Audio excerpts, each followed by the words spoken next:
దేవునికి స్తోత్రం. ప్రియమైన వారలారా, రక్షకుడును ప్రభు అయిన యేసుక్రీస్తు వారి నామంలో మీకు శుభములు, వందనాలు తెలియజేస్తూ ఉన్నాం. దేవుడు మిమ్మలను, మీ బిడ్డలను, మీ కుటుంబములను దీవించి ఆశీర్వదించునుగాక. ఆమెన్. God bless you. దేవునికి స్తోత్రం. హల్లెలూయా. ప్రియమైన దేవుని బిడ్డలారా, మనం ఈ లోకంలో జీవిస్తున్నప్పుడు ఆశీర్వదించబడాలని, దీవించబడాలని, మన కుటుంబాలన్నీ వర్ధిల్లించబడాలని, ఆశీర్వాదంగా మనము మార్చబడాలని, మన బిడ్డలు విస్తరించబడాలని, పచ్చికగా ఉండాలని, ఫలభరితంగా జీవించాలని ప్రతి మనుషుడు అనుకుంటారు. ప్రతి కుటుంబీకులు, ప్రతి వ్యక్తి భావిస్తాడు. మంచిది. అయితే పరిశుద్ధ గ్రంథంలో ఆ మాటలే మన కొరకు దేవుడు మాట్లాడుతూ ఉన్నాడు. చూద్దాము.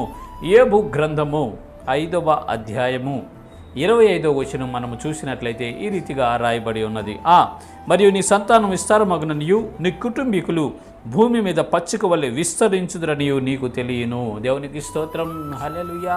నీ కుటుంబీకులు భూమి మీద పచ్చిక వలె విస్తరిస్తాడంట. వాగ్దానం అండి ఇది.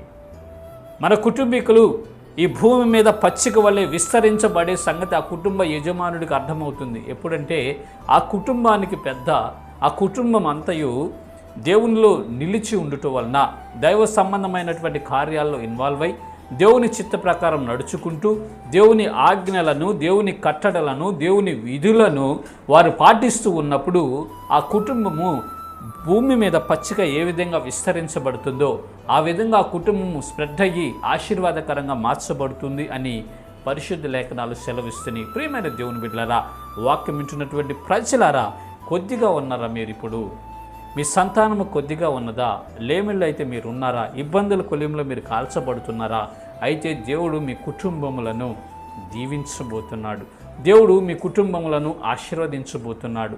దేవుడు మీ కుటుంబీకులను ఈ భూమి మీద పచ్చిగా ఏ రీతిగా వ్యాపిస్తూ ఉందో ఆ రీతిగా వ్యాపింప చేయబోతూ ఉన్నాడు. మీరు విశ్వసించండి. ఆయన యందు భయభక్తులు కలిగి ఉండండి. ఆయన త్రోవల్లో నడవండి. ఆయన ఆజ్ఞలు, కట్టడలు, విధులు అనుసరించి మీరు నడుచుకోగలిగినప్పుడు మీ కుటుంబము ఈ భూమి మీద విస్తరించబడుతుందండి.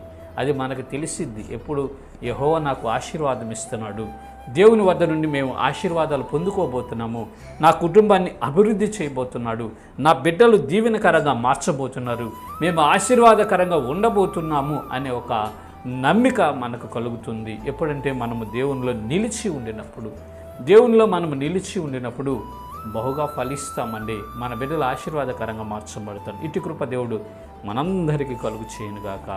ఆమెన్. God bless you. దేవునికి స్తోత్రం. హల్లెలూయా.